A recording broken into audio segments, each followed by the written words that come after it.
Bienvenidos a Cruce de Palabras por Telesur. Soy Luis Hernández Navarro y para conversar sobre los 200 años del natalicio de Federico Engels y su recepción en América Latina, está con nosotros el filósofo Néstor Cohen.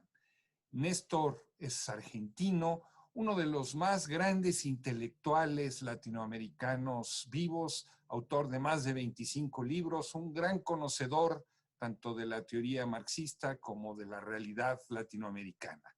Néstor, un honor tenerte con nosotros en este cruce de palabras. Muchas gracias, Luis, y muy exagerado como siempre, pero debido a la De, amistad. de, de ninguna manera, de ninguna manera. Néstor, ¿por qué celebrar los 200 años del nacimiento de Federico Engels? ¿No sería suficiente haber celebrado ya los de Carlos Marx? Son inseparables, ¿no? Federico Engels fue su gran amigo, su gran compañero de lucha toda la vida, pero tiene un aporte propio, complementario al de Marx.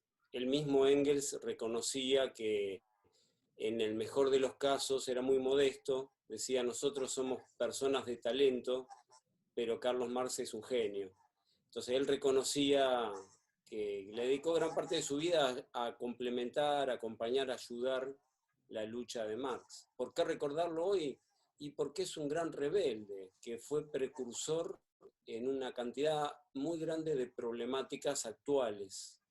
No es simplemente un recordatorio, a mi entender, de museo o de historiadores o de académicos. Engels aportó reflexiones sobre problemas contemporáneos del año 2020. En su momento, Néstor, eh, Sí. Engels fue sobre todo reconocido por su visión de la dialéctica de la naturaleza, de que en la naturaleza operan las leyes de la dialéctica. Algo que embonaba muy bien con una visión del marxismo que venía de la Unión Soviética. Autores como Jean-Paul Sartre, por señalar uno, entre otros muchos, señalaron que eso estaba infundado, que no había en la naturaleza nada que tuviera que ver con la dialéctica, que era un fenómeno básicamente social.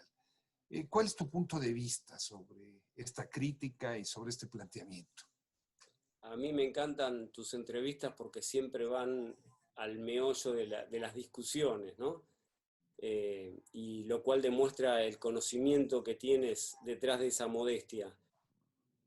Mira, te respondería muy brevemente en el sentido siguiente. En primer lugar, no creo que sea la principal obra ni el principal aporte de Engels, porque en primer lugar quedó inconclusa esa obra, es una obra inconclusa, es una obra póstuma, y es cierto que la tomaron en la Unión Soviética y que generó interés en mucha gente.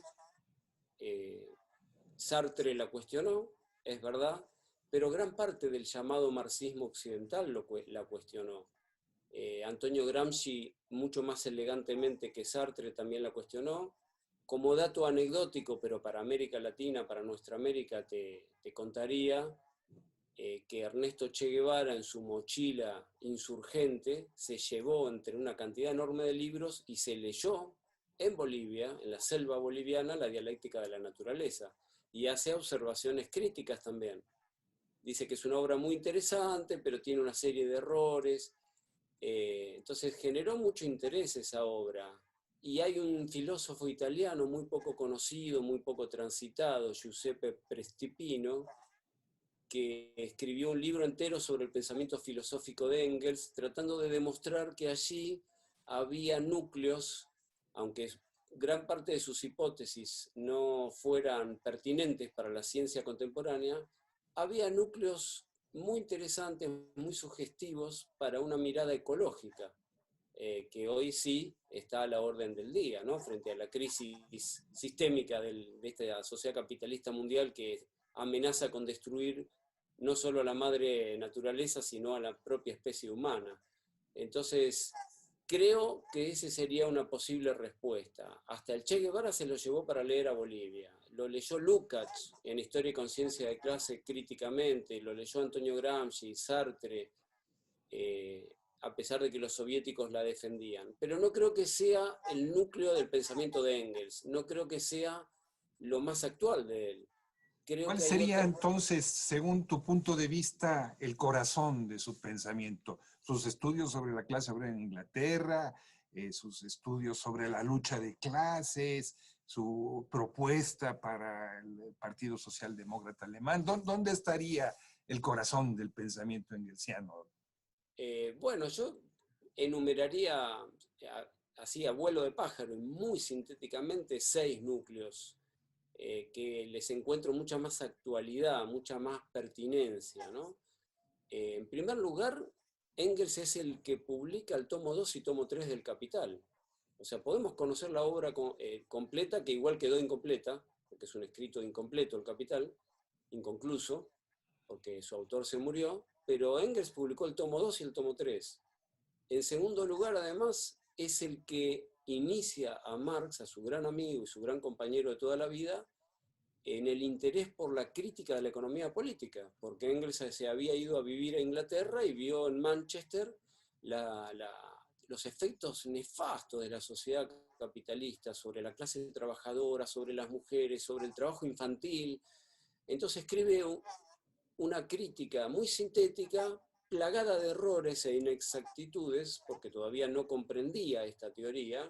Ni Marx ni Engels nacen comunistas, ni nacen con su teoría acabada, pero escribe un esbozo de crítica de la economía política donde vincula a los grandes economistas británicos clásicos, Adam Smith, David Ricardo, Stewart y otros, con la teoría de la alienación, antes que Marx.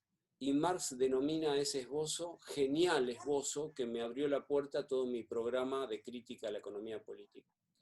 Además, Engels fue un crítico del economicismo. A pesar de ordenar los materiales póstumos de Marx y publicar el tomo 2 y 3, a pesar digamos, de haber iniciado a su amigo en la crítica a la economía política, y Marx lo superó, bueno, obviamente, como el mismo Engels lo reconoce ampliamente, era un crítico de las interpretaciones economicistas del marxismo.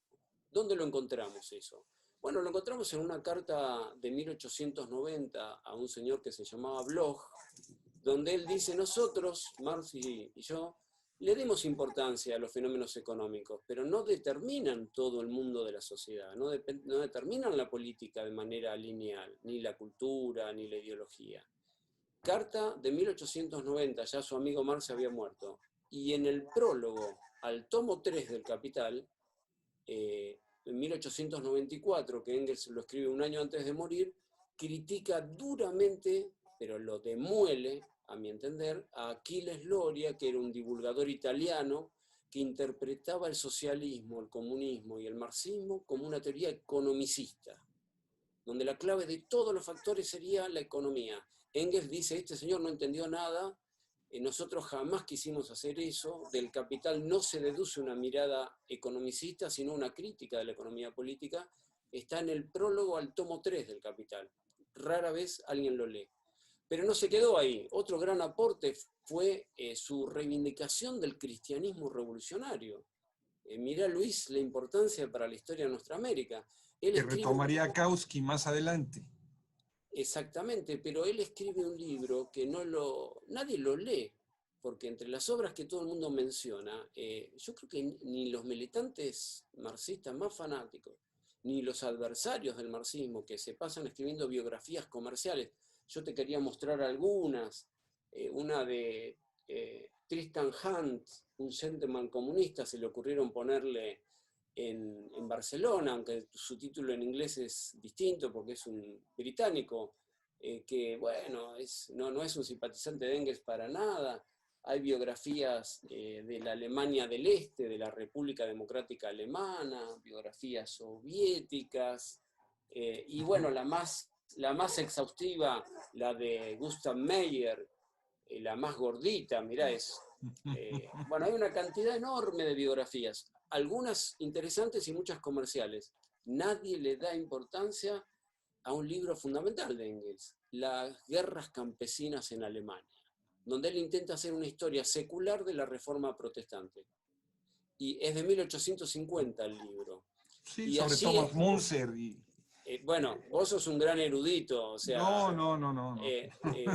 a mí me cuesta aportarte algo nuevo a vos, pero bueno, No, no. me dirijo, digamos, a toda la audiencia de Telesur, que de paso saludo a Telesur y a la audiencia, pero yo recomendaría recorrer ese libro olvidado de Engels, que es fácil de leer, que es corto y donde él contrapone a la mirada famosa de Martín Lutero, el más conocido de los protestantes, a un monje rebelde, revolucionario y, en palabras textuales de Engels, comunista, un comunista revolucionario cristiano. Thomas Munzer, como tú ya los mencionaste, que si me permitís, pido permiso, haría una analogía, sería nuestro Camilo Torres. Lo que pasa que de muchos años antes, ¿no? Un cura sacerdote, insurgente, revolucionario y comunista que a partir de una lectura profética de los escritos religiosos va contra la propiedad privada, contra los millonarios, contra los ricos. Y Engels es un precursor en este punto, creo yo, de las lecturas que en el siglo XX y en lo que va del XXI conocemos como la teología de la liberación. Un ¿Te defensor parece, del... Néstor, si vamos a una pequeña pausa? Perdón por la Por favor, por ya que favor. estabas encarrerado. No se vayan, amigos, amigas. Volvemos en muy breves instantes aquí con Néstor Cohen.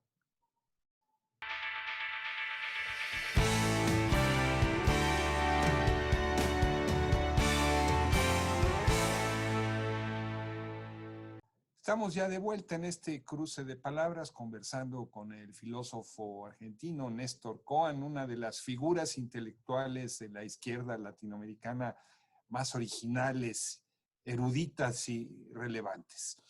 Néstor, antes del corte nos explicabas cómo en este libro sobre el cristianismo y sobre las guerras campesinas en Alemania, Engels señala un antecedente de lo que después iba a pasar en América Latina con la teología de la liberación. Decías, Thomas Musser es nuestro Camilo Torres. Es una metáfora muy poderosa, muy sugerente. Si me permiten, ¿no? Yo sé que es un poco arriesgado decir eso, pero bueno, para traerlo, digamos, a nuestro mundo cultural. Él vivió muchos siglos antes, pero llama la atención porque pasó a la historia Engels como un fanático del ateísmo materialista. Sin embargo, Marx y Engels tuvieron formaciones culturales muy distintas. Los abuelos de Marx eran rabinos. Luego su papá lo convirtió forzadamente al cristianismo para poder trabajar de funcionario en Alemania, si no, no podía trabajar, no había separación de iglesia y del Estado. Y bueno, fue un irreligioso toda su vida, Marx. Un crítico de las iglesias tradicionales sacerdotales. Y Engels también. Pero así pasó a la historia y se desconoce este antecedente donde él reivindica, junto al comunismo moderno contemporáneo, la tradición revolucionaria anticapitalista contra el mercado, contra la propiedad privada, contra los ricos del cristianismo revolucionario. Por eso hacía esta analogía con Camilo Torres y Thomas Munzer. Pero también fue un precursor del feminismo. Él criticó duramente al patriarcado, apoyándose en los escritos antropológicos de Morgan, un antropólogo de Estados Unidos que escribió La Sociedad Antigua, leído por Marx y Engels con gran admiración. Ambos fueron críticos del patriarcado, un tema que está en la agenda contemporánea de nuestros movimientos sociales. El ejemplar de Morgan, La Sociedad Antigua, se lo llevó a Marx, Maxim Maximovich Kovalevsky, un sociólogo y antropólogo ruso admirador de Marx, va a Estados Unidos, le lleva el ejemplar a Marx, Marx lo lee, escribe un cuaderno recién publicado en Bolivia en el 2018, donde Marx habla de los pueblos originarios de nuestra América y de las colonias francesas en Argelia, de las colonias británicas en la India, habla críticamente del colonialismo, y luego le devuelve el ejemplar a Kovalevsky. Bueno, Engels quedó muy atento a eso y escribió después de la muerte de Marx El origen de la familia, la propiedad privada y el Estado, y utiliza a Morgan, pero también utiliza a Kovalevsky a partir de la cuarta edición del origen de la familia, la propiedad privada y el Estado. Engels incorpora a Kovalevsky. Ninguna de estas biografías lo menciona, salvo esta que no es la más prestigiosa porque proviene del antiguo mundo de la Unión Soviética, es el único que menciona eso. En el resto, las biografías más actuales, las que se consiguen en las librerías, que te las venden como el último grito, no lo mencionan, no dicen nada. Hay otra biografía muy nueva, muy gordita, mirá qué gorda que es, sobre Marx y también sobre Engels, que no mencionan todo esto. Y Engels ahí critica el patriarcado con una profundidad. ¿Sabes qué pensadora feminista marxista ha reivindicado todo esto? Raya Dunayevskaya, feminista y marxista, que reivindica la crítica de Marx y de Engels al patriarcado en los estudios antropológicos y etnológicos. Otro tema del corazón del pensamiento de Engels, la cuestión colonial y nacional. Antes de pasar a América Latina y su recepción. Sí, que tiene que ver con América Latina, con las luchas que alguna vez me preguntaste, ¿tiene sentido en esta época de la globalización seguir reivindicando la liberación nacional?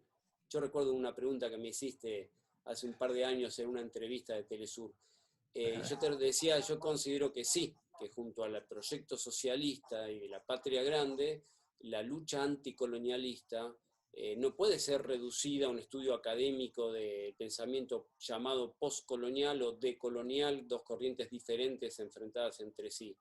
No, el anticolonialismo es parte del corazón de la tradición revolucionaria nuestroamericana y tercermundista.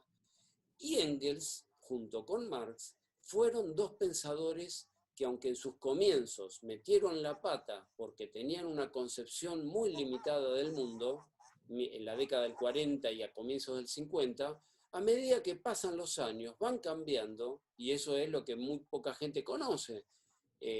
No me estoy refiriendo al que nunca leyó los libros de Engels o Marx, sino me refiero a los supuestos eruditos que nos dan cátedra y desconocen estas biografías comerciales, el anticolonialismo militante de Marx y Engels. Y en el caso de Engels, que es quien nos ocupa hoy, él lo tomó a su vez de su compañera, su primera compañera era una obrera irlandesa, Mary Burns, que en Gran Bretaña ser irlandés es como en Argentina pertenecer a Bolivia, y no sé, en México es un pueblo sometido, humillado, despreciado por el racismo. Bueno, los irlandeses fueron una colonia británica durante siglos y lucharon por su independencia incluso con las armas en la mano. La novia de Engels, la compañera de toda la vida, Mary Burns, era irlandesa y simpatizaba con los fenianos, con el grupo de lucha armada por la independencia anticolonial de Irlanda frente al Imperio Británico, y Engels fue muy simpatizante de esa causa y le contagió la simpatía a su amigo Marx. Por eso Marx y Engels escriben en defensa de Irlanda contra el Imperio Británico, y a partir de ahí empiezan a defender todas las luchas anticoloniales del tercer mundo, ¿no? El propio Marx defiende cuando Inglaterra, Francia y España invaden en la época de Benito Juárez, se ponen del lado de Benito Juárez, y así defienden las luchas las insurrecciones de los soldados de la India contra el Imperio Británico, las luchas de los rebeldes de Argelia contra el colonialismo francés, bueno, y una cantidad enorme, la lucha de los chinos en las guerras del opio, contra el colonialismo británico y contra el colonialismo de Holanda. Entonces, el anticolonialismo también es parte de la concepción fundamental de Engels. Y yo agregaría una última, la defensa de la insurgencia, porque ¿sabes cuál era el seudónimo de Engels, familiarmente hablando? El general. ¿Quién le puso el sobrenombre de general? Si no era general, obviamente. La hija de Marx, Eleanor Marx, lo llamaba el general porque era un gran especialista en temas militares. Yo te quería mostrar por aquí, pero bueno, por ahí no hay tiempo, hay una compilación de escritos militares de Engels, pero que es incompleta, porque hay muchos otros escritos no incluidos en esta obra, donde Engels dice, cuando hay un ejército imperial y colonial que invade un país periférico y un país sometido, hay derecho y legitimidad a la insurgencia político-militar. Y tiene una serie de escritos con un gran conocimiento detallado del tema. Por eso en la familia de Marx y Engels, a Marx le decían de sobrenombre el Moro, porque era morocho, era de piel oscura, era un hombre judío de piel oscura, y a Engels le decían de sobrenombre el general, porque era un especialista en temas militares. Creo que para nuestra América, estudiar el pensamiento militar, político-militar de Engels, no militarista, pero sí que las luchas sociales no se reducen, como la historiografía canónica ha pretendido hacer, a la socialdemocracia alemana. Y de allí sacaron como fórmula que Engels era un tímido reformista partidario únicamente del Parlamento y de las instituciones. No, esa era una de sus vetas, pero Engels, incluso él personalmente, se había preparado para combatir, porque él quería ser un militante activo, un soldado revolucionario, un combatiente. No un soldado revolucionario, un combatiente. Néstor, ¿cómo es que llega su obra a América Latina? ¿El marxismo que conocemos es más su versión engelsiana o es más efectivamente la de Carlos Marx? Bueno, en el medio hay una mediación que no hay mucho tiempo de profundizar, Desarrollar, porque ya tenemos el tiempo encima, sí. solo lo voy a mencionar. Después de la muerte de Marx y de la muerte de Engels, se sucedieron una serie de organizaciones internacionales, la Segunda Internacional Socialdemócrata, la Tercera Internacional Comunista de Lenin y Trotsky, luego la Cuarta Internacional, las coordinaciones latinoamericanas desde Cuba, hubo una serie infinita. Pero en la Unión Soviética se intentó tomar algunas pocas obras de Engels, sobre todo el Anti-Düring, que era un escrito de polémica, publicado en 1877, Marx lo leyó, incluso escribió un capítulo, contra un profesor de filosofía muy pedante, muy arrogante de Alemania. Engels, siendo alemán, se mataba de risa, dice, todos los alemanes nos quieren apabullar con grandes sistemas filosóficos, pero ¿por qué le molestó tanto? Es un libro escrito a pedido.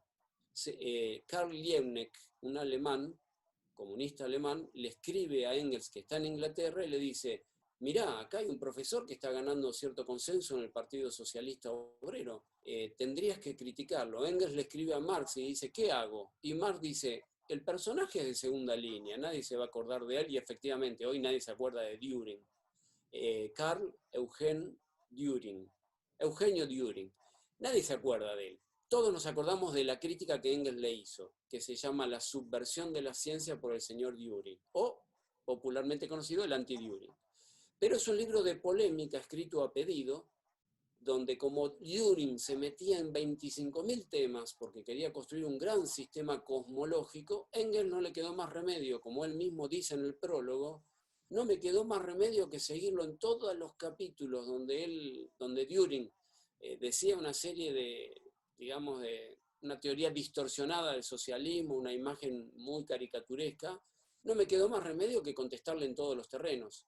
¿Qué pasó? En la Unión Soviética se tomó ese libro de polémica, que no es el corazón de la obra de Engels, no es su mejor aporte, se lo tomó como acá está el manual sistematizado de toda la obra marxista.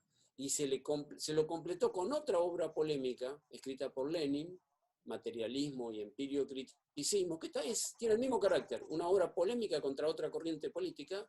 En esa época existía la cultura de no contestar por Twitter, ni por Instagram, ni por Facebook, sino de tomarse el trabajo de contestar con un libro entero, y tanto el Anti-Düring como Materialismo y Empiriocriticismo son... El Anti-Düring, acá lo tenés, es bastante gordito. Bueno, el de Lenin no lo tengo acá a mano, pero es más gordito todavía.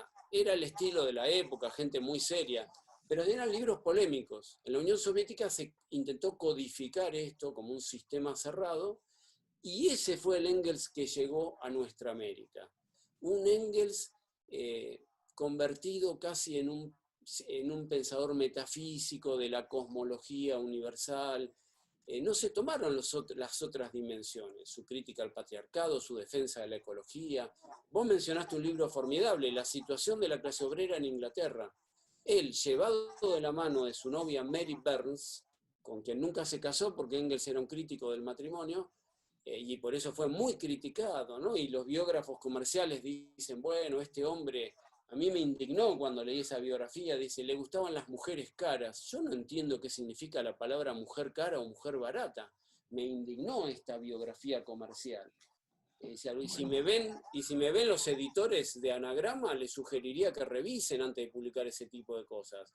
Porque en la vida real Engels tuvo una vida completamente diferente. Su gran amor era una mujer del pueblo, una obrera, y ella lo llevó por los barrios más humildes y él pudo escribir una descripción sociológica formidable de la explotación de la clase obrera de los barrios populares de la Revolución Industrial Inglesa, y al mismo tiempo describió las condiciones de insalubridad. Es un texto muy actual porque se adelanta en la crisis sanitaria del COVID-19, donde la cuestión ecológica es, y medioambientalista, o como lo querramos llamar, la Pachamama, está a la orden del día. Engels es un precursor también en ese tema. Es un precursor, Néstor. Engels es un precursor con esa frase final. En muchos temas.